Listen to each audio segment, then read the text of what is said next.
Coming up in today's video, we've got keratin, we've got crocodile forceps, we've got suction, we've got hard earwax plugs. My goodness me, we've got it all in here. We've even got a 6.5 centimeter, 2.5-inch keratin removal from a patient's ear canals. Make sure you stay tuned for that one. My name is Rhys Barber. I'm one of the audiologists here at Audiology Associates. This is actually a mixed bag of patients. These are some of mine, some are Taylor's. You very kindly let me voice some of these over. So this first patient here is mine, and you can see we've got this hard keratin layer here. We just managed to get away some of the softer wax, but when you take a look at this now, what we've got here is a wax plug cocooned in some keratin. So basically what's happening is that keratin, that dead skin. So why is the keratin there? It's the skin of the ear canal, the epithelial, that surface layer of skin in the ear canal.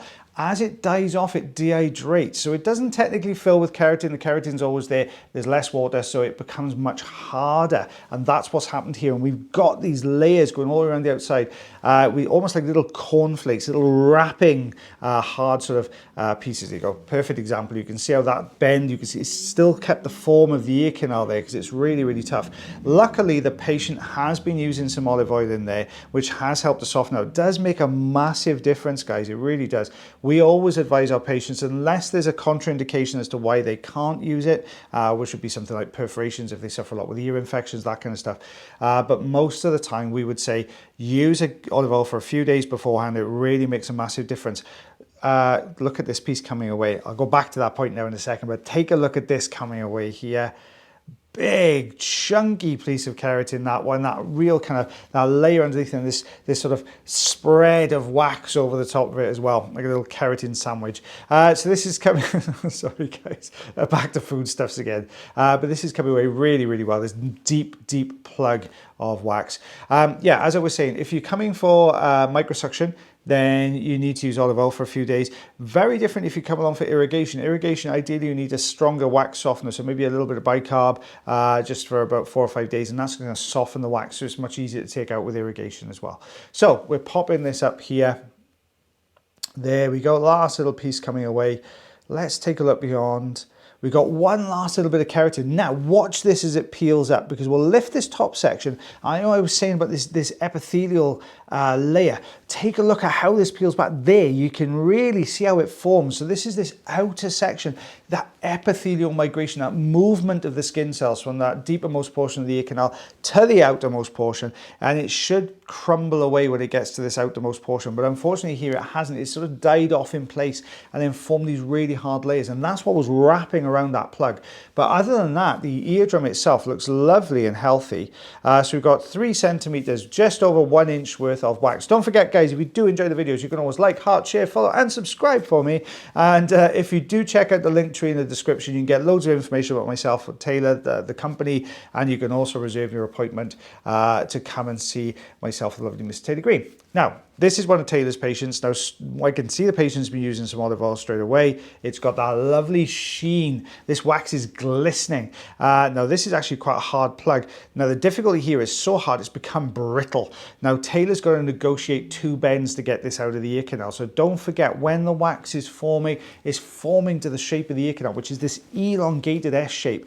To get it out of the ear canal, we've got to make quite a sharp turn right at the entrance of the canal. And what's happened here is when we try and move these harder plugs, it's actually just brittle, so it's snapped off, it's sheared off. You can see where Taylor's sort of holding the one side of the ear canal open there with the endoscope, and that's just helping him to get a better view deeper inside the canal. Sorry, I had to move that mouse around there. But you can see this is starting to come away. He's very, very gently, slight, you know, this is not even a wiggle. This is just a slight rocking motion to bring this out, just to negotiate that outer section of the ear canal. So it is on its way out. Make sure you stay tuned for our patient later on. We've got a huge keratin removal later on. That's a lovely one to watch. So make sure you stay tuned for that one. So we're on our way. There we go. Let's give this a little bit more of a rock up and down. There we go. As you can see, he's drawing it around to the right. He's going to negotiate that bend. He's actually doing a fantastic job here. He's coming away really, really well. There we go. Out that comes. You can really see the color difference in there as well. Different ages of wax, you know, different concentrations of keratin in there. That usually gives it a much lighter appearance. Eardrum though, nice and healthy, all intact, looking good. So we take a look at this side. The patient really hasn't been having too much difficulty as far as hearing is concerned. You can really get a straight shot. We can see that eardrum there, but you can see that layer of harder sort of wax on this right hand side. Now we've got, as we lift this up, watch what happens. A lot of this just implodes into the suction machine. There you go. You can look how all that is just brought forwards with the suction, and out this is starting to come. So we're just going to give this a little bit more of a wiggle just at the entrance there to tease it around that bend. There we go. You can actually see that cream, that lighter coloured sort of matte colour around the outside edge, and that is debris. This is keratin debris that's left off the canal wall. Eardrum looking fab. So 2.5 centimetres. I'm going to go with just under an inch on that one because I think that's what it is. There we go. So that one's all done. So Taylor did a great job. This is actually my patient. Oh no, this patient actually watches YouTube. Lovely lady came through the other day, watches YouTube. I think she was out with her sisters or with her friends. I can't quite remember which one it was now. But we've got a very, very soft wax plug here, which is super duper sticky as well. So we can see it's not really wanting to let go of the canal wall. And when you get super sticky plugs like this one, it does tend to form a really good blockage because it really seals almost the ear canal up so you can't get the sound through. But with a standard size ulnar tube on here, this is just starting to move. We've cleared the really soft material off the surface. We're digging down to that really hard core of wax right in the middle. And here we go. We've just got a grip on it here. So we're going to give this a little bit of a wiggle. Out this is coming. There we go. So all the way out of the ear canal. There we are. Nice size plug, that one. And when we take a look in there, you'll see where it's been stuck to the surface of the canal wall. There's a little bit of dry skin, so we're just going to peel that away. There we go, out that comes, and just this little bit of squishy wax here on the top of the canal wall. Now you'll also see a little bit of tympanosclerosis, and there is a bit of scarring in here as well. So the tympanosclerosis is that greying or white patch around the outside edge, and then right in the middle, just below the hammer bone, you'll see another circular patch which looks a little bit different. That's actually scarring from a grommet. So the patients had a grommet fitted when they were younger, and that's the scar tissue that's left behind. So we have 1 centimetre, 3/8 of an inch of a plug there. Other ear canal was lovely and clear. There was not a jot of wax in the other side, so it looked very, very healthy. Now this is Taylor's patient.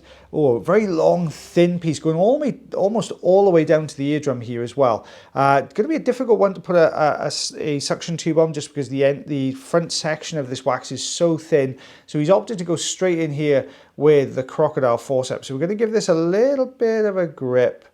There we go. Now, this is going to do one of two things. Either it's going to come away lovely or it's going to shear. So let's see what happens when he negotiates this outer portion of the ear canal. Good grip so far. A lot of oil in here, which it really does make a difference. Out this is coming. Look at that. That was really cleanly done. How he managed to negotiate that, that was really good. Eardrum looking really healthy there. So this is the other side. Very different story. You can see a very soft, squishy wax at the entrance to the canal. Standard size ulnar tube in here.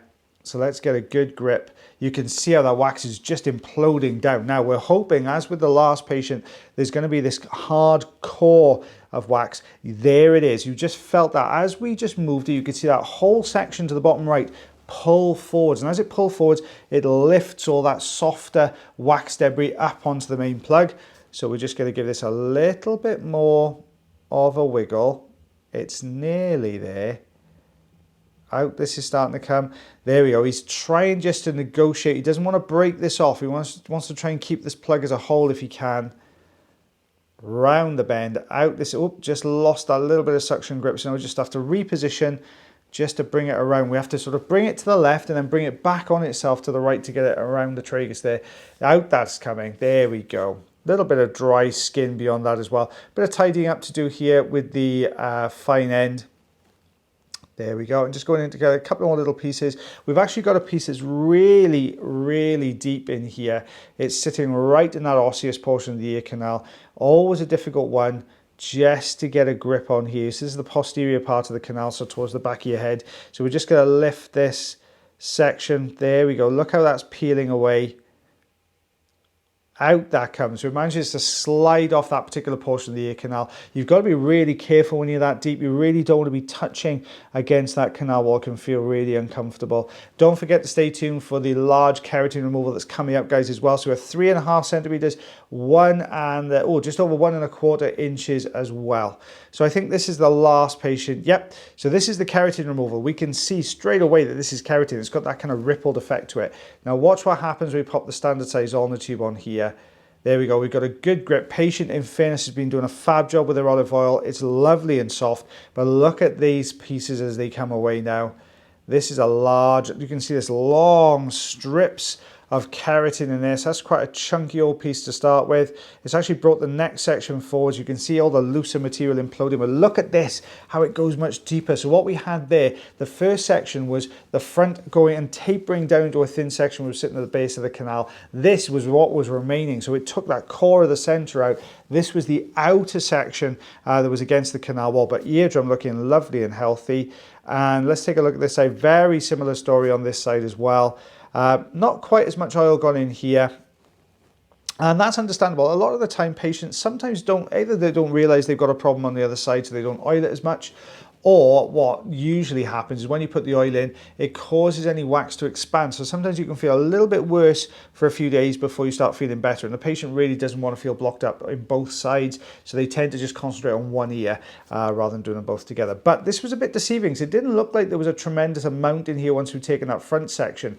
But look at these pieces coming away. I'm having to fight this. It's really tough. It doesn't want to detach from the canal wall very well, but it is on its way. So we're just repositioning the standard size ulnar tube here now, just getting this a good old grip on this, giving it a bit of a wiggle out. This is starting to work. There we go. A little bit more movement, and you can see those layers. It just got a grip on that central section and pulled that layer straight out. So it's almost little sort of, almost lamellae. So almost these layers of keratin in here. There we go. Getting a grip on this outer section. Look how this is pulling through. As it's coming out, it's almost just expanding. It's just unraveling from the canal wall where it's all being compressed together for so long. As soon as it gets that little bit of movement, the whole thing starts to fall apart. There we go. Look at the size of these pieces that come away. These are not small pieces coming out of this canal. There we are. Anything further back? Yep, we've got this long section here. So I'm just using the standard size ulnar tube. I could quite easily use crocodile forceps on this if you wanted to as well. But the standard size ulnar tube is bringing it away really well. You can see the back end of that, we get into that thinner layer. So not quite as hardened up that piece of keratin there. And this is the last section. So we'll take a good look at the eardrum. We'll put it all on a ruler for you at the end so you can actually see the size of these pieces. Make sure you take a look at that because it's quite deceiving. But the eardrum itself looks nice and healthy. So let's have a look at this ruler shot. There you go, 6.5 centimeters, 2.5 inches. And they're not thin pieces of keratin either. Whew, that was a long one, guys. Well, thank you so much for watching our video again today, guys. And don't forget, if you do enjoy the videos, like, heart, share, follow, and subscribe for me. That would be fantastic. If you've got ear problems yourself, check out the link tree in the description. It'll give you some information from us. It'll also take you through to the website where you could book yourself an appointment to come and see me or the lovely Mr. Taylor Green. But as always, guys, take care of yourselves, take care of your ears, and take care of one another. And we'll see you again real soon. Bye, everyone.